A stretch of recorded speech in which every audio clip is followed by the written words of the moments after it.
질의해 주시기 바랍니다. 예, 질의하겠습니다. 손병구 부위원장님, 예, 약간 방금 뭐 이야기했던 이 사건 삼성 관련해서 삼바 그 관련된 것을 다 파악을 하고 계신 거죠? 이제 삼바 역시 검찰 수사가 진행 중이고 또 재판이 진행 중인 부분이 있기 때문에 그 앞서 삼성중공 케이스하고 맥락이 일치하는 부분이 있습니다. 수사나 재판이 진행 중인 부분에 있어서는 그 결과를 보고 저희가 추가적으로 행정 조치를 취하려고 것이 무엇이 있겠는지 그때 살펴보는 것이 맞는 것 같습니다. 예, 사실관계는 다 알고 계시고 또 필요한 뭐 행정적 조치해야 할 것들은 다 체크를 하고 계신다는 말씀이시죠? 예.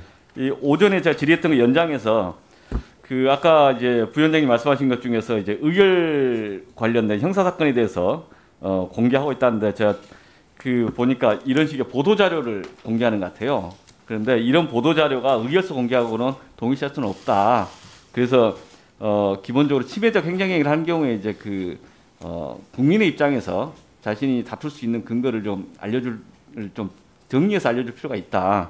그 다음에 이제 시장 참여자들 입장에서 봤을 때 어떤 내용들에 대해서 그때그때 바로 알 수 있는 그런 지침적인 성격의 의결서가 공개되는 게 기능을 할 거다라고 좀 봅니다. 그래서 이런 보도자료 공개와 좀 의결서 공개는 좀 다르니까 이 부분에 대해서 좀 적극적으로 좀 제도 개선을 해주셨으면 좀 부탁을 좀 다시 한번 드립니다. 알겠습니다. 예, 다음은 가계부채 관련해서 좀 여쭤보겠습니다. 금융위원장님께 여쭙겠습니다.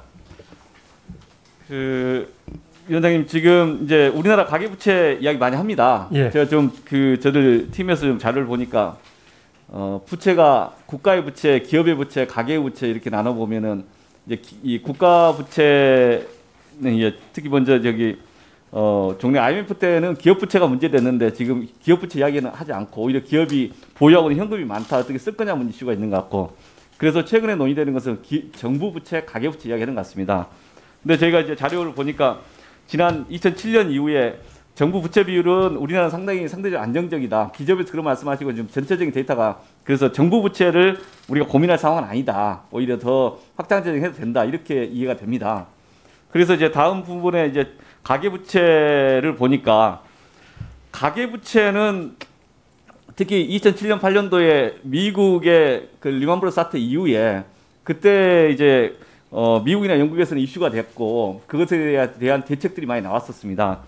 그래서 미국이나 영국 같은 경우에는 그 당시에 가계부채 특히 미국 같으면은 98.5% GDP 대비 비율이 그러게 됐는데 최근에 한 10년 이상 지나고 나니까 75.2%로 줄어들었습니다. 그런데 우리나라는 2007년에 GDP 대비해서 69.2%, 근데 우리나라는 지금 올해 1분기 95.9%로 증가됐습니다. 그러니까 미국과 정반대인 거죠. 그 당시에 미국이나 영국에서는 이런 세계 금융위기의 원인이 됐던 가계부채에 대한 반성과 평가 속에서 상당히 정책 기조를 만들어내면서 가계부채를 줄여왔다는 거죠. 총량적으로. 근데 우리나라는 오히려 늘어났다. 그래서 이런 수치만 보고 봤을 때 지난 한 10여 년 동안 우리는 가계부채 관리 실패했다 이렇게 지적했는데 공감하십니까? 실패 성공을 떠나서 가계부채가 상당히 증가했던 부분이 맞고요. 그래서 이제 가계부채를 좀 억제하기 위해서 여러 가지 조치를 LTV나 DTI를 했던 거고. 예. 그래서 증가 속도가 좀 줄었습니다. 작년 말에 4% 되니까 과거 10%에 그 점에 대해서 비해서는 보겠습니다. 위원장님이나 이제 금융위에서 그 담당 과장님도 이야기를 하셔가지고 그 부분에 좀 보니까 일단 보통 국제결제은행에서의 GDP 대비 가계 부채 비율은 임계점이 한 85%로 보죠. 그런데 이제 우리는 지금 한 10% 이상 증가됐는데 그 시점이 2016년도였습니다. 그러니까 그 전에 빚내서 집 사라라고 하는 정책이라고 언론에 지적했던 그런 정책 과정에서 급속히 증가를 계속 했었고 그리고 우리 정부 들어와서도 어쨌든 이 85%에서 95%까지 10%가 증가됐다는 겁니다. 저는 이 점을 이제 되게 중요시 생각하고요. 그 점이 상당히 심각함에도 불구하고 증가율이 괜찮다고 이야기하시는 것에 대해서 적절하냐. 제가 수치를 하나 더 보겠습니다. 다음 한번 보시죠. 외국 비교는 그 다음 페이지. 지금 그 가계부채에 대해서는 이제 몇 가지가 이슈들이 있는데 이제 뭐 주택담보대출이든 아니면 신용대출이든 쭉 있는데 그동안 이제 정부에서는 계속 가계대출 관련해서 LTV DTI 규제를 해왔고 실제 이런 규제들이 많이 있었는데 다음 표를 보시면 주택담보대출은 상당히 안정적이에요, 상대적으로. 그러나 전세자금대출과 신용대출은 이게 비율이 35%, 47%, 37%, 22% 상당히 크단 말입니다. 신용대출도 상당히 크고 주택담보대출과 비교해서 증가율이 상당히 크다 이거죠. 다음 페이지 보시면 올해 1월 달부터 8월 달까지도 그 수치가 상당히 있다는 겁니다. 그래서 전체적으로 주택담보대출을 잘못했다 이렇게 지적하기 좀 과하다. 그건 나름대로 노력을 해왔다라고 보는데 전세자금대출이나 신용대출은 제대로 못했다.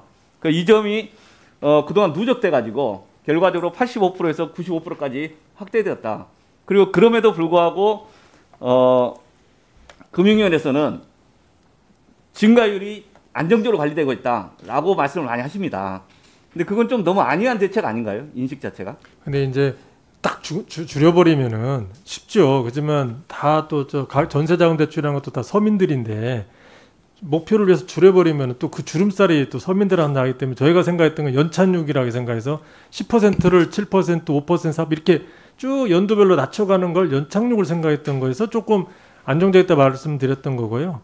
지금 저기 의원님 말씀하신 대로 뭐 저희가 만약에 저걸 줄이려면 창구지도 해서 그냥 다 막아버리면 되겠지만 그랬을 때 누가 피해를 보냐 하는 것 때문에 저희가 그렇게 못하고 좀 이렇게 지도 내지는 연착륙을 한다는 말씀을 좀 드리고 고민스럽다는 말씀도 드립니다. 그러니까 여기서 보면서 그동안 최근 한 부동산 문제 때문에 저희들이 이 문제 이제 착목을 하기 시작했고 저희도 이제 스터디를 계속 하고 있는데 초기에 이제 주택담보대출을 제대로 하고 있냐라는 문제지가 제대로 하고 있다. 근데 전세담보대출 같은 경우 갭 투자에 사용되고 있다. 신용대출도 그렇다. 그래서 이게 오히려 부동산에 문제가 있다. 이걸 좀 관리하기 위해서 DSR 정책을 좀 제대로 하자. 예. 신규도 하고 그다음 대환도 하고 예. 범위를 확대하자. 이런 예. 지적들을 계속하고 이걸 제도화시키자. 예. 법과 제도로. 이거 어떻게 보세요? 예, 맞습니다. 저희는 지금 전세자금 대출은 어떻게 보면 이제 서민들용이라 생각해서 조금 약간 좀 터줬는데 그게 갭 투자에 이용하는 거는 곤란하지 않느냐. 그래서 갭 투자에 이용하는 걸 이제 막았습니다. 그리고 이제 그렇다고 이제 전세자금 대출을 다 줄이면 결국은 또 피해자가 되고 그래서 지금 의원님 말씀하신 대로 저거를 창구로 이렇게 막는 것보다는 이제 DSR이라는 거는 자기가 능력 범위 내에서 차입한다는 것이기 때문에 그거는 대출받은 분한테도 좋고 금융기관의 건전성이 좋기 때문에 DSR을 좀 이렇게 좀 확대하는 그런 방향으로 저희가 검토하고 있다. 그런 말씀을 드리고요.